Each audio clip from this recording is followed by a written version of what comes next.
Bab 13. Adik laki-laki, apakah kamu membayar 100.000 yen atau won? Tiba-tiba, seorang pria berjas berkata. Dia adalah direktur perusahaan pemasaran. Dia menebak bahwa Ye Chen menggunakan ide mencuri untuk meningkatkan popularitasnya. RMB. Kata Ye Chen. Begitu kata-kata ini keluar, semua orang tidak bisa menahan diri untuk tidak menarik napas dalam-dalam. Orang ini benar-benar berbicara banyak. Anda harus tahu bahwa 100.000 yuan setara dengan pendapatan setahun pekerja kerah putih Jiang Cheng. Siapa yang peduli dengan penyakit ini? Tepat ketika semua orang berteriak-teriak, Ye Chen menambahkan, 100.000 yuan hanyalah deposit. Jika penyakitnya merepotkan, itu akan mulai dari 1 juta. Tapi saya dapat menjamin bahwa penyakit apapun dapat disembuhkan. Pada saat ini, seluruh kerumunan terdiam. 100.000 hanya setoran. Bahkan tindak lanjutnya akan dimulai dari 1 juta. Ini. Dari mana ibu istimewa ini keluar dari neuropati? Detik berikutnya, kerumunan meletus dan memarahi. Mengapa ibumu tidak mengambilnya, deposit 100.000 yuan, karena kamu menginginkannya? Apakah kamu benar-benar berpikir kamu adalah Watuo? Seorang bibi berkata sembarangan. Orang ini mungkin pembohong, dia kabur setelah membayar deposit. Ya, itu pasti pembohong, kami akan memanggil polisi. Melihat situasinya tidak benar, Paman Song bergegas masuk dan membujuknya dengan ramah. Xiaoye, kamu harus memindahkan kios dengan cepat. Bagaimana kamu bisa mendirikan kios seperti ini, jika kamu tidak pergi, memperkirakan bahwa kelompok orang ini akan berurusan denganmu? Tidak, seseorang sudah memanggil polisi. Xiaoye, ayo pergi. Ye Chen memandang orang yang lewat dan menggelengkan kepalanya tanpa daya, dia berpikir bahwa begitu banyak orang akan selalu ingin mencobanya. Dia bahkan melihat bibi yang baru saja membeli telur tidak jauh darinya berencana untuk melemparkan telur ke arahnya. Oke, tarik saja kiosnya, aku akan memikirkan cara lain untuk menghasilkan uang. Tepat ketika Ye Chen hendak menutup kios, 2 gadis muda masuk dari kerumunan. Ketika gadis itu muncul, bahkan omelan berhenti, karena mata semua orang tertuju pada salah satu gadis itu. Karena gadis ini terlalu cantik. Saya melihat gadis itu mengenakan topi putih, yang menutupi rambut panjang dan setengah wajahnya, tetapi saya dapat merasakan bahwa dia pasti sangat cantik, luar biasa cantik. Gadis itu mengenakan sweater ketat yang memamerkan bahu, kulit merahnya tertanam di bahunya yang kurus, dan sweater itu tidak bisa menutupi dadanya yang bangga. Pinggang, lekukannya seimbang dan sosoknya meledak-ledak, yang pasti bisa digambarkan dengan kata, setan. Gadis itu mengenakan celana jeans biru muda dengan hiasan hiu di tubuh bagian bawahnya, yang menonjolkan sosoknya yang tinggi dan ramping dengan sepasang sepatu putih kecil. Seluruh orang itu tampak menawan dan anggun, cantik dan halus. Gadis itu melirik panji-panji Ye Chen. Meskipun dia bingung, dia masih berkata, kalau begitu, kamu benar-benar dapat menyembuhkan penyakit apapun? Ye Chen mengangguk. Oke, kalau begitu kamu kembali denganku. Gadis itu secara mengejutkan sangat tegas sehingga Ye Chen tidak bisa mempercayainya. Begitu gadis itu selesai berbicara, gadis berambut pendek di sampingnya membujuk. Mengjia, apa yang kamu lakukan? Orang ini jelas pembohong, jangan terburu-buru ke dokter. Dan besok, akan ada tim ahli asing untuk mengoperasi pamanku. Saat ini, bagaimana kamu bisa melakukannya? Masih percaya pembohong seperti itu? Lihat juga berapa umur orang ini. Dia kira-kira seumuran dengan kita. Paling-paling dia magang. Orang seperti ini bisa menyembuhkan semua penyakit. Apakah menurutmu itu kredibel? Ketika gadis bernama Mengjia mendengar ini, dia ragu-ragu. Dia melirik Ye Chen lagi dan berkata dengan pasti, ya, kamu benar-benar tidak berbohong? Ye Chen menunjuk ke Panji dan berkata dengan benar, saya, Ye Chen, tidak pernah berbohong kepada siapapun. Jika tidak dapat disembuhkan, terserah Anda untuk menghadapinya. Begitu gadis itu mendengarnya, dia mengambil keputusan dan berkata, baiklah, ikut aku, hanya kamu. Begitu kata-kata ini keluar, orang-orang di sekitar mereka membuka panci. Gadis kecil, pria ini benar-benar pembohong. Gadis kecil, pergi ke dokter dan pergi ke rumah sakit yang lebih baik, orang ini tidak bisa melakukannya. Gadis berambut pendek itu terus membujuk, Mengjia, dengarkan, semua orang mengatakan dia pembohong, jangan impulsif. Tanpa diduga, gadis itu mengambil keputusan dan berjalan langsung ke Ye Chen, menarik Ye Chen keluar. Ayah tidak punya banyak waktu, bahkan jika dia pembohong, saya mengenalinya, saya tidak bisa melepaskan harapan terakhir saya, kuda mati. Jadilah dokter kuda yang hidup. Ye Chen sedikit bingung, hei, cantik, saya belum setuju. Kamu tidak perlu setuju. Ye Chen. Ye Chen ditarik paksa ke dalam Mercedes-Benz G oleh gadis itu. Meskipun dia tidak mengerti mobil, dia bisa melihat bahwa mobil itu sangat berharga. Ketiganya duduk di belakang, dan pengemudinya adalah seorang pria berusia sekitar 30 tahun. Nona, mau kemana sekarang? Tanya sopir itu. Gadis itu khawatir dan berkata dengan santai, pulanglah. Kemudian, gadis itu memandang Ye Chen dan memperkenalkan dirinya, nama saya Shen Mengjia, Anda pasti bertanya-tanya mengapa saya mencari Anda. Ye Chen menggelengkan kepalanya, tidak mengherankan, Anda adalah satu-satunya yang tahu barangnya. Shen Mengjia melirik Ye Chen, mengeluarkan kartu dari tasnya, dan berkata, jika Anda ingin 100.000, Anda bisa. Saya hanya ingin Anda melakukan satu hal untuk saya, yaitu berbohong kepada ibu saya. Ketika Anda datang ke rumah saya, Anda harus mengatakan ya. Saya akan menyembuhkan ayah saya, tetapi saya harus membawanya ke gunung selama 1 tahun perawatan, dan saya akan memberi Anda 50.000 lagi setelah itu selesai. Baru kemudian teman Shen Mengjia yang berambut pendek bangun dan berseru, Mengjia, kamu tidak ingin memukul ibumu, jadi kamu menemukan pembohong ini. Tapi kertasnya tidak bisa menahan api. Bibir Shen Mengjia bergetar, dan air mata mengalir di matanya. Xiao Min, saya benar-benar tidak punya pilihan, ayah saya memiliki penyakit mematikan, yang tidak dapat disembuhkan sama sekali, dan tidak akan bertahan sampai besok, dan seperti yang Anda tahu, ibu saya tidak dalam kesehatan yang baik. Jika Anda tahu tentang ayah jika ada yang tidak beres, dia tidak akan bisa memikirkannya. Saya benar-benar tidak ingin kehilangan 2 kerabat sekaligus. Untuk sesaat, kedua gadis itu langsung berpelukan dan menangis terseduh-seduh. Ye Chen dapat dianggap yakin. Dia awalnya berpikir bahwa dia akhirnya bertemu seseorang yang tahu barangnya, tetapi gadis Nima sama sekali tidak menyukai keterampilan medisnya, tetapi tipuannya. Aku pergi. Dia seharusnya menjadi orang yang paling banyak menangis. Utara Jiangcheng, area Villa Long Yuewan. Big G melaju ke area villa dan berhenti di Villa No 1. Kemudian ketiganya keluar dari mobil, dan sebelum memasuki pintu, Shen Mengjia berulang kali menjelaskan kepada Ye Chen, ingat apa yang baru saja saya katakan, dan bertindak dengan mata saya. Ye Chen mendengus dingin, mengabaikannya, dan langsung masuk. Kedua wanita itu saling menatap, itu adalah pertama kalinya mereka melihat pembohong yang benar.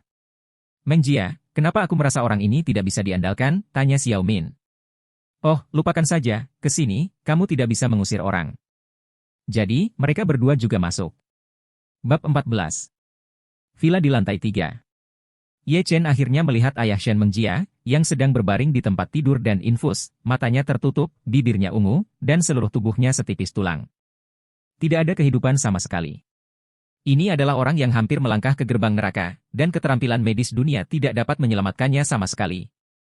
Bahkan Ye Chen merasakan energi kematian di sisi lain. Kematian hampir memenuhi dadanya. Setelah meluap di atas kepalanya, bahkan Daluo Jinxian tidak akan bisa menyelamatkannya. Melihat Ye Chen menggelengkan kepalanya, Shen Mengjia pergi ke sisinya dan menjelaskan, ayah saya telah sibuk dengan bisnis selama beberapa tahun terakhir dan tidak memperhatikan tubuhnya. Dia menderita kanker paru-paru stadium akhir selama pemeriksaan. Bulan lalu, kami pergi ke rumah sakit terbaik di luar negeri untuk perawatan. Setelah beberapa waktu, efeknya masih belum baik. Dokter mengatakan bahwa dia hanya memiliki 3 hari untuk hidup. Kemudian, kami akhirnya menyewa Kyushenyi dari ibu kota, dan ini memperpanjang hidup ayah saya sampai saat ini. Tapi Dokter Q memberitahu saya kemarin bahwa ayah saya mungkin hanya memiliki 1 hari untuk hidup, sayangnya. Untungnya, ibu saya belum tahu tentang ini.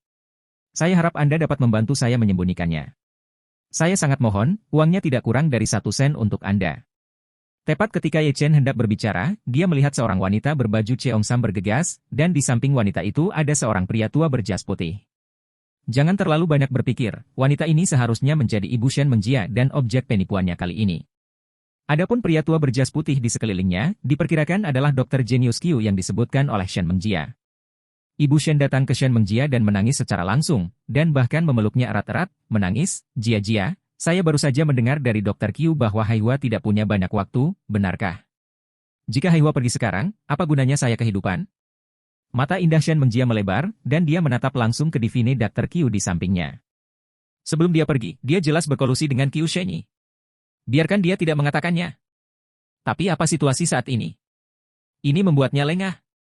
Kyushenyi berdiri dan berkata dengan jujur, Nona Shen, saya minta maaf, saya tidak dapat mengambil uang Anda. Ini adalah kehidupan, dan dokter kami bertanggung jawab atas apa yang mereka katakan. Kamu, Shen Mengjia hampir meledak karena marah. Hal lama ini terlalu tercela, dia berjanji sebelum pergi, dan mengkhianati dirinya sendiri secara langsung setelah keluar. Pada saat ini, seorang pria muda berusia 30-an juga berjalan keluar. Itu adalah saudara tiri Shen Mengjia. Shen Menglong. Mengjia, sebagai manusia, kamu harus jujur, lahir, tua, sakit, dan mati adalah hal yang normal dalam diri mereka. Apa yang kamu lakukan tanpa memberitahu ibumu? Diperkirakan ayah saya hampir pergi. Saya sudah mengatur perusahaan pemakaman, dan kemudian saya akan memberikan ayah saya pemandangan yang indah. Pemakaman. Ketika dia melihat penampilan Shen Menglong, dia benar-benar mengerti. Orang ini selalu ingin mewarisi warisan ayahnya. Awalnya, setelah kematian ayahnya, harta itu dibagi rata di antara ketiganya. Jika ibunya juga marah padanya, maka dia secara alami bisa mendapatkan lebih banyak kekayaan. Berarti, mual. Ibu Shen sudah menangis, dan ketika dia mendengar kata-kata Shen Menglong, dia hampir pingsan. Untungnya, di antara mereka yang mencubit Ibu Shen, Qiu Shenyi membuat pihak lain sadar. Dokter Ilahi Qiu melirik Pastor Shen di ruangan itu, menghela nafas dalam-dalam, dan menghibur, "Nyonya, bela sungkawa dan perubahan saya." Ibu Shen runtuh sepenuhnya, dan bahkan menabrak dinding. "Hai Hua, aku di sini untuk menemanimu." Wajah Shen Mengjia sangat berubah, dia ingin menghentikan ibunya, tetapi sudah terlambat. Dia sangat jauh dari ibunya. Dan meskipun Shen Menglong dan Qiu Shenyi dekat dengan Ibu Shen, mereka tidak bermaksud menghentikannya sama sekali. Bahkan sudut mulutnya menunjukkan senyuman yang berhasil. "Kasar. Anda dua binatang." Pupil mata Shen Mengjia memerah, tinjunya terkepal, dan bahkan karena kekuatannya, kuku jarinya tenggelam ke telapak tangannya, mengeluarkan jejak darah merah cerah. Dia tahu betul bahwa keluarga Shen mungkin akan berantakan. Bahkan 2 orang hidup dalam 1 malam. Apa yang harus saya lakukan? Apa yang harus saya lakukan? Pada saat kritis ini, sesuatu yang tidak terduga terjadi pada semua orang. Bayangan hitam melintas, dan kemudian, sepasang tangan besar muncul dari udara tipis, dan langsung meraih ibu bunuh diri Shen. "Aku bisa menyembuhkan orang itu di dalam." Pada saat ini, seluruh dunia tampak sunyi. Semua orang menatap pemilik tangan. Itu adalah seorang pemuda biasa-biasa saja. Seorang pria muda yang pakaiannya berjumlah kurang dari 200 yuan. Melihat Ye Chen menghalangi ibunya yang mencari kematian, Shen Mengjia menghela nafas dan hendak mengucapkan terima kasih. Tetapi ketika dia mendengar dia membual tentang Haikou, dia tiba-tiba sakit kepala. "Hal-hal akan usang besok, apa yang kamu lakukan? Apakah Anda keluar dari pikiran Anda? Tidak bisa melihat situasi di depan Anda?" Ibu Shen mengangkat kepalanya, menatap Ye Chen, dan bahkan meraih tangan Ye Chen dengan erat dan bertanya, "Kamu, Nak, bisakah kamu benar-benar menyembuhkan Hai Hua? Benarkah?" Ye Chen mengangguk dan tidak mengatakan apa-apa. Pada saat ini, Shen Menglong tersenyum di samping. "Bu, apakah Anda percaya penipu semacam ini? Ayah menderita kanker stadium lanjut. Tidak ada kasus yang berhasil di seluruh Cina, dan bahkan di seluruh dunia. Bagaimana anak ini disembuhkan? Juga, lihat anak ini, dia bahkan belum menumbuhkan rambutnya, dan dia masih belajar mengobati penyakit dari orang lain? Hanya bercanda." Qiu Shenyi mengatakan bahwa dia tidak bisa melakukannya lagi. Bagaimana dia bisa menyelamatkannya?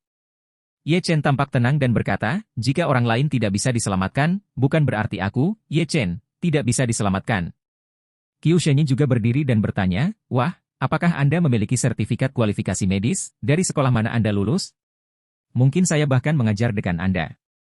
Ye Chen menggelengkan kepalanya, "Tidak." Pada saat ini, Qiu Shenyi dan Shen Menglong sama-sama tertawa. Laki-laki yang bahkan tidak memiliki sertifikat kualifikasi medis, masih mengobati penyakit? Bagaimana dengan merawat ibumu? Begitu kata-kata itu keluar, saya hanya merasakan embusan angin di sekitar saya. Terjebak. Sebuah tamparan mendarat langsung di wajah Shen Menglong. Langsung usir dia. Tubuhnya bahkan membentur tiang marmer. Shen Menglong tercengang, bahkan menutupi wajahnya, menatap Ye Chen. "Meraung, beraninya kamu menamparku? Apakah kamu tahu siapa aku?" Ye Chen menatap Shen Menglong dengan merendahkan, dan suara dingin terdengar. "Jika Anda membiarkan saya mendengar kata itu lagi, mati. Seekor naga akan mati jika dia menyentuhnya, dan orang tuanya adalah sisik terbalik Ye Chen." Shen Menglong tidak berani berbicara sama sekali. Seluruh orangnya tampaknya terselubung di mata itu. Sangat dingin. Seperti mata kematian. Ye Chen memandang orang-orang yang tercengang di sampingnya, dan berkata, "Jika Anda ingin saya merawat orang-orang di dalam, ya, biaya untuk diagnosisnya adalah 10 juta. Semua orang yang hadir menghela nafas lega. Kalau tidak sembuh-sembuh, biayanya 10 juta? Ini terlalu keras. Shen Mengjia bergegas mendekat dan berbisik kepada Ye Chen, berhenti berakting, kamu hampir selesai, aku akan keluar nanti dan memberimu 100.000 lagi. Ye Chen tidak memperhatikan. Di sebelahnya, Qiu Shenyi tidak tahan lagi, dan mendengus dingin, 10 juta, kamu benar-benar menginginkannya? Apakah kamu benar-benar berpikir kamu adalah Hua Tuo? Ye Chen memandang semua orang dan menjelaskan, maaf, kalian semua salah paham. 10 juta hanya untuk membangunkannya. Untuk menyembuhkannya sepenuhnya, dia masih membutuhkan pengobatan. Kursus ini 50 juta, tidak ada tawaran balasan. Share. Post a comment for Dewa Perang Tampan Ye-Chen Update Bab 13, 14. Newer Posts. Older Posts. Noveltuni.net 2022.